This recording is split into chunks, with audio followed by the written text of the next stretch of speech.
Welcome to Story Jam Theater. I'm your host, Chris Krimitsos. If you're moved and inspired by stories, then you're in the right place.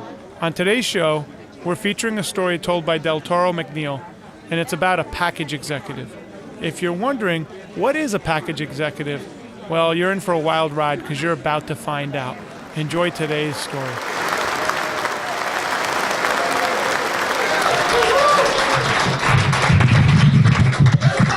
I got my first job when I was 14 years old. I want you to take this down as a note. Extraordinary people go through extraordinary challenges. I was raised in a single parent environment the majority of my young adult life. My mom and dad divorced when I was 2. So for a long time, I desired a relationship with my real father, and I'm actually his namesake. So I call myself the remix, the sequel. I'm actually Delatorro number 2. So, but I wanted that relationship with my real dad, and it wasn't there. So my mom remarried a couple years later to a guy in the church who was a deacon. And so on Sundays and Wednesdays, it was this facade like everything was great. But then during the week, he was very abusive to my mother. Physically abusive to my mother. He drank a lot. So my older brother and I used to have to hear a lot of arguments, and he would kick us out of the house and while they fought and blah, blah, blah. So my goal was to always escape. So I didn't like being at home much. So I decided that as soon as I was old enough to work, I would get my first job. So when I was 14 years old, I was fortunate enough, my mom dressed me up in a nice white shirt, black tie, black pants, and I walked into Winn-Dixie stores. And the name of the story is called The Package Executive. And so on my 14th birthday, while all my friends were having parties on their 14th birthday, I walked into Winn-Dixie and I got the red vest. And I became what most people would call a bag boy, but I called myself a package executive. And Now I was making $4.75 an hour at that time. But my goal, you know how they say, the reason comes first and the answer comes second, right? My reason was I wanted to be self-sufficient financially so I could take care of my mom.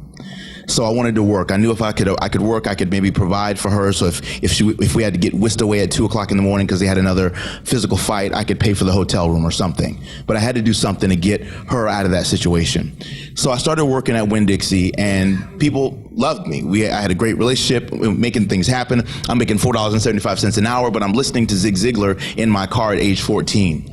And Zig Ziglar said something that changed my life. He said, if you do more than you're paid to do, the day will come when you're paid more for what you do. So about 6 months into my relationship at Winn-Dixie, I decided to change the name on my badge from bagger to package executive. And when people would ask me, what is a package executive? I said, well, it was my job to secure the safe transfer of purchased items from the store to the client's motor vehicle in such an ergonomic fashion that it would facilitate a repeat visit within 1 week. And I had that memorized. So about 2 months into this gig, Publix comes and they try to recruit me. And so they say, hey, we've been secret shopping Winn-Dixie and you're their best bag boy, and we see that you're now the package executive, and we really want you to come work for us. We're going to give you a $2 bump in your pay. So you're now going to be making $6.75 an hour. Now, they didn't understand that I had been listening to not only Zig Ziglar, but a gentleman by the name of Chris Widener when I was 14 years old. Chris Widener taught me that profits are better than wages. $4.75 an hour was my wage, but I was making $20 an hour in tips at Winn-Dixie. When you go to Publix doesn't allow you to take tips. So the gentleman comes over to try to recruit me, and I said, you know what? I cannot take your opportunity because I value my profits higher than my wages. And at the age of 14, I learned the power of multiple streams of income in my life. At the same time, interestingly enough, I wasn't just bagging groceries. I was on a mission to get my mom out of this abusive relationship.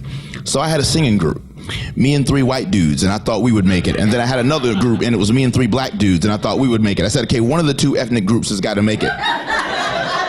And so we would go around singing for Busch Gardens. We would sing for malls, restaurants, stores, you name it. And I was the bass singer. I would always do all the low stuff, all the stuff that rumbles the speakers, I'll do all the talking parts. I don't know why when I laugh soprano. When I sing bass. I don't get it, but I would do all the, like on the end of the road, I'd be like, girl, I'm here for you. All those times at night when you just heard me and you ran out with that other fellow, baby, I knew about it. And all the girls would go, ah! It was kind of cool, right? So So at 14, I had like 4 streams of income. I'm a package executive. Somebody say one. Say one. I was a package executive. Okay, I had a singing group. Say 2.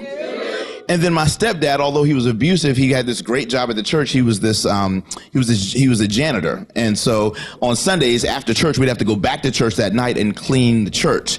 So I called myself a sanitation engineer. Come on, somebody. Number 3. And then number 4, when my mom would teach, she would come home and she would ask me to help her grade papers for her students. So those are the 4 different streams of income that I had coming into my life at the age of 14. And I learned a lot about multiple streams of income, but I also learned a lot about adversity. About a year into my position at Winn-Dixie, a young African-American man is in the same complex. And these group of folks, some of y'all probably remember this story, abducted him, took him to Lithia Pinecrest, and poured gasoline on him and set him on fire in an open field. And it was a big write-up in the paper. It was incredible, tragic situation. He didn't die. He was able to run to a nearby trailer park and kind of knock on a door, and they were able to kind of extinguish him, etc. Long story short, everybody's like, you have to quit. You're the only African American in that store. There's no way you can stay there. And my mom said, baby, it's your decision. It's your call. I said, Mom, I can't give up. I can't quit. Extraordinary challenges happen to extraordinary people. I said, I'm scared just like you are, but please let me stay here, because if I can fight through this, I can fight through anything. I'm 37 years young, and I've fought through a lot of adversity in my life. But it was because of those lessons that I learned when I was 14 years old as a package executive. If you're in this room and you've been through tough stuff, especially as a young person and even into our adulthood, understand that extraordinary people go through extraordinary challenges. But if we can keep our head up, or as one of my mentors, Les Brown, would say, when you fall, land on your back. Because if you can look up, you can get up. Thanks, guys.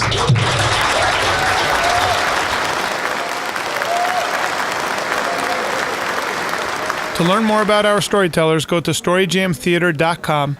Make sure to live a life worth telling, and we'll see you next week.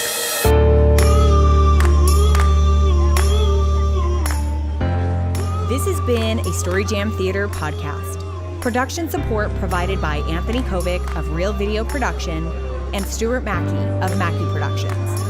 All stories are true as affirmed by the storytellers. Special thanks to the Film Commission of Florida, The Hive, and the Tampa Bay area.